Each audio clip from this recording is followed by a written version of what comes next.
मेरा नाम गोपाल मेहरोत्रा है और मैं यही रानीखेत की मेरे जन्म स्थान है।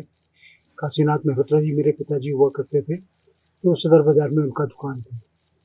हम लोग बाबा को करीब 40 साल पहले से मुझे मौका मिला था कि जब भी हेड़ा खान में नवरात्रों में आयोजन होता था, तो भव्य आयोजन देखने के लिए मैं जाता था। तो उसी में मुझे कई बार मौका मिला कि बाबा के सानिध्य में उनके करीब आने का। ये तो क्यूरियोसिटी हमें थी कि जब बाबा आते थे नवरात्रों के उसमें, तो गैलेक्सी ऑफ पीपल मतलब लाइक शम्मी कपूर, राजेश पायलट और कई लोग आते थे। तो एक क्यूरियोसिटी कि मंदिर में जाके, तब मंदिर जो आज का मंदिर है तब ये बना भी नहीं था। तो उसके पहले से मैं मतलब बाबा के जब दर्शन करने गया, तो मुझे एक अट्रैक्शन बाबा में नज़र आया और बाबा ने मुझे कई लोगों के बीच में से आइडेंटिफाई करके कई बार अपने करीब बुलाया और बुला के प्रसाद दिया। और एक बार तो उन्होंने मुनिराज को, जब करीब 250-300 लोग हॉल में बैठे हुए थे, तो उसमें से उनकी निगाह पड़ी मेरे ऊपर, तो उन्होंने मुनिराज को मेरे पास भेजा कि इनसे कहो कि कल हमारे पास आएंगे, सवेरे तिलक के लिए आएंगे। तो मुनिराज मेरे पास आए कि आपने कल, बाबा का आदेश है कि आप कल सवेरे तिलक के लिए आएंगे।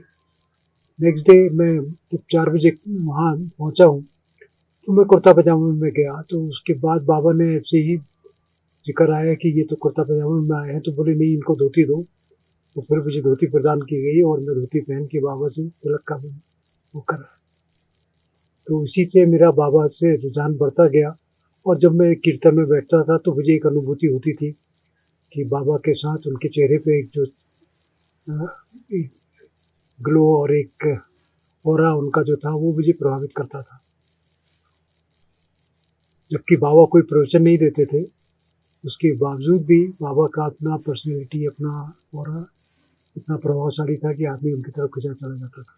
बाबा का व्यक्तित्व चमत्कारिक था। जो मैंने उनको देखा, जितना मैं उनके जब करीब आने का मुझे मौका मिला और जो मैंने उनके बारे में बातें सुनी and the quality of people जो उनसे जुड़े हुए थे, उस टाइम का मुझे याद है। एक मिस्टर चतुर्वेदी हुआ करते थे जो फॉरेस्ट में बहुत बड़े अफसर हुआ करते थे। एक आर्मी के जनरल्स को मैंने देखा कि उनके यहाँ आते थे।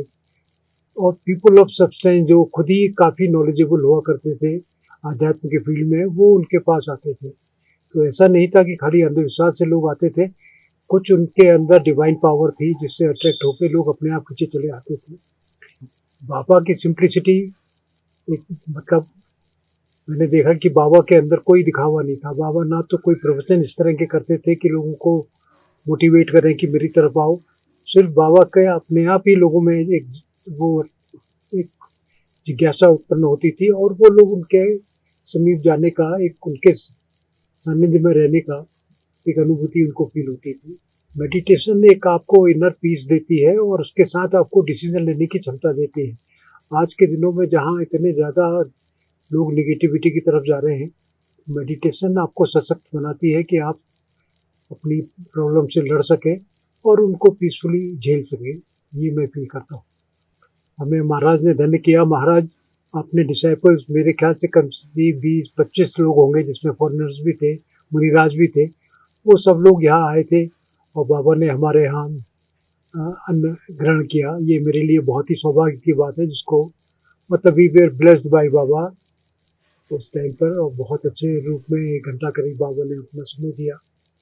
जिस बेंच पर मैं बैठा हूँ यहाँ बाबा, ये मेरे पीछे जो आप समर हाउस देख रहे हैं, उसमें बाबा आए थे और पूरा एरिया उन्होंने घूमा।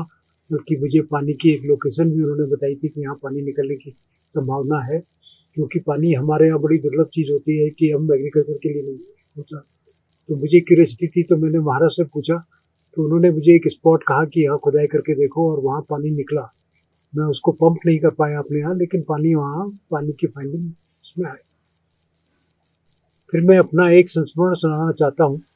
मैं बीच में ट्रैवल किया करता था, कलकत्ता बहुत जाता था ट्रेन से। तो मुझे रास्ते में ये महसूस होता था कि कहीं अगर एक्सीडेंट हो गया, तो उन दिनों कोई मोबाइल नहीं थे, मोबाइल सिस्टम नहीं था और लैंडलाइन वगैरह भी उतना मतलब कोई एडवांस नहीं था। तो मुझे ये लगता था कि घर भी कैसे खबर पहुंचेगी कि अगर कभी बाई द वे मेरा कोई एक्सीडेंट हो जाता है। तो मैं इससे हमेशा चिंतित रहता था।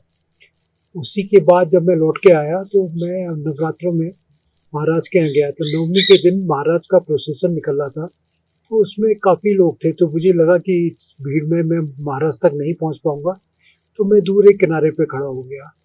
महाराज की निगाह मेरे ऊपर पड़ी, और महाराज ने मुझे बुला के सिर्फ इतना कहा कि आप इनसे मिल लीजिएगा। उनके करीब एक सज्जन थे, उनसे जाके मिल लीजिएगा। सिर्फ इतना ही महाराज ने मुझसे कहा, और उसके बाद महाराज का प्रोसेशन आगे बढ़ गया। ये हेड़ा खान मंदिर के पास ही मतलब उनकी बात है। उसके पश्चात मैं जब उन सज्जन से मिलने गया, तो मैंने उनसे कहा, तो उन्होंने, वो कोई गुप्ता जी थे, तो मैंने उनसे कहा कि साहब मैं आपसे मिलने आया हूँ। तो बोले आपका प्रयोजन क्या है? मैंने कहा मुझे नहीं पता, मुझे महाराज का आदेश है कि आपसे मुलाकात करने के लिए उन्होंने कहा। तो बोले सुनिए, आपके मन में जो विचार लगातार कई दिनों से चल रहा है कि मेरी अकाल मृत्यु हो जाएगी और इस तरह का, घर तक भी मैं नहीं पहुँच पाऊँगा, तो वो आपका बिल्कुल आप मन से ये डर निकाल दें, और ये महाराज का आदेश है कि ऐसा आपके साथ कुछ नहीं होगा। आपकी लंबी आयु है, और आप इस चीज़ को अपने मन से निकाल दें, यही महाराज का आदेश है। तो मैंने कुछ और पूछना चाहा, बोले बस महाराज ने सिर्फ इसी के लिए हमसे कहा था, और हम आपको ये उनके जो वो चाहते थे वो हमने आपको डिलीवर कर दिया। तो मैं एकदम चक्का रह गया कि कैसे महाराज ने मेरा माइंड रीड किया, जो मेरे दिमाग में इतने दिनों से मुझे डिस्टर्ब कर रही थी, और कैसे उसका निराकरण करवाया। और गुप्ता जी, बाद में पता चला कि इनकम टैक्स से कोई बड़े अफसर थे, जो यहाँ हमेशा आया करते थे। भोले बाबा की जय।